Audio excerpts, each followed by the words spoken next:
It was some time before dawn when Ruthie Stewart opened her eyes. The room around her appeared strangely dark, without the usual stripes of streetlight filtering through the blinds.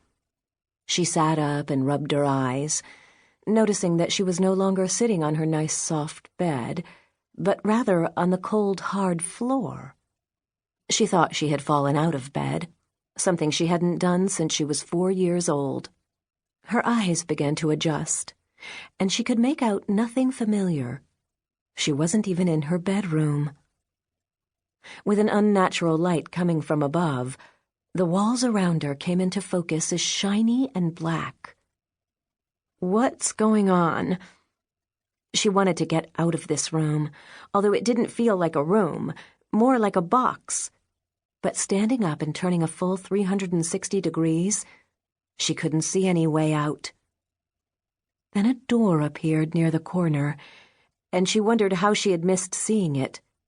She ran through it and found herself in an almost identical room, completely empty, with shiny black walls and that peculiar glow from above.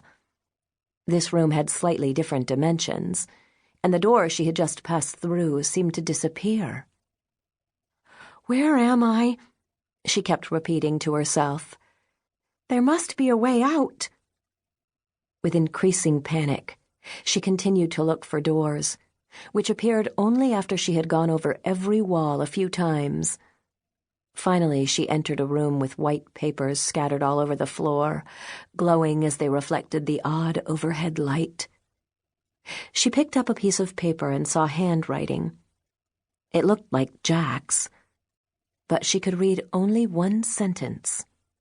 "Get me out." The rest was certainly written in English, but she couldn't make out any of the other words. At first, she could see the letters clearly, but then they became foggy and unfocused. She picked up another piece of paper. "Ah, this one I can read." But no sooner had she read, "Get me out," than the following letters became unreadable. She threw the paper to the floor and tried again, and then again. She was becoming more frustrated by the second and was ready to stomp out. But unlike in all the other rooms, no door appeared through which to leave. All she could think was, "Get me out." Suddenly, the light from above seemed to dim, and she had the horrible sense that soon she would be enveloped in complete claustrophobic darkness. Anxiety spread from deep in her stomach all the way out to her fingertips. Inky blackness surrounded her. With a jolt, Ruthie sat upright in her bed. She was hot all over and breathing rapidly, so she tried to take a deep, cleansing breath. With her knees pulled up to her chest, she shuddered a little.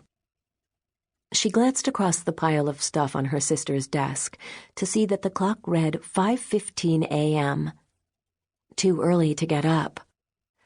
Claire, lightly snoring, looked peaceful as she slept. Moments like this made Ruthie glad she had to share a room. The street light coming through the blinds sketched lines on the far wall, crossing over the posters and bulletin board.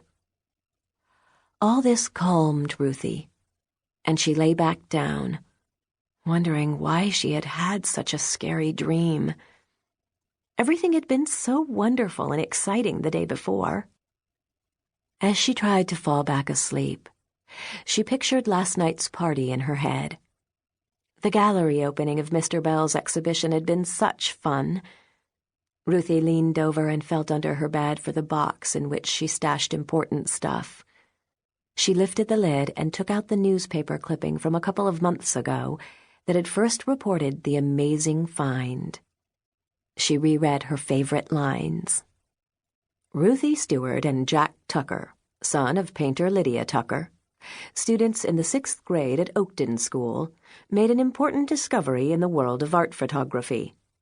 Collectors in the city may well remember the work of Edmund Bell, famous for his portraits of artists and others in Chicago's African-American community, and how his work seemed to vanish 23 years ago, ending his promising career.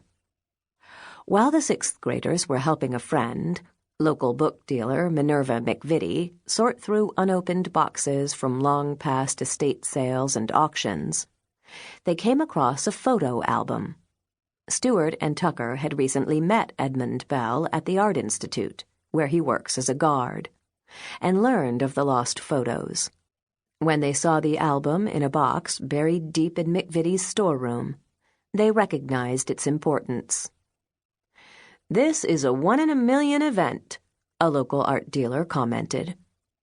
"We can all thank Miss Stewart and Mr. Tucker for not missing the significance of what they'd come across." Of course, what the article didn't say, and what nobody knew but Ruthie, Jack, and Mrs. McVitie, was that the album had not been found in her storeroom. They couldn't tell reporters the whole truth, mostly because nobody would believe them.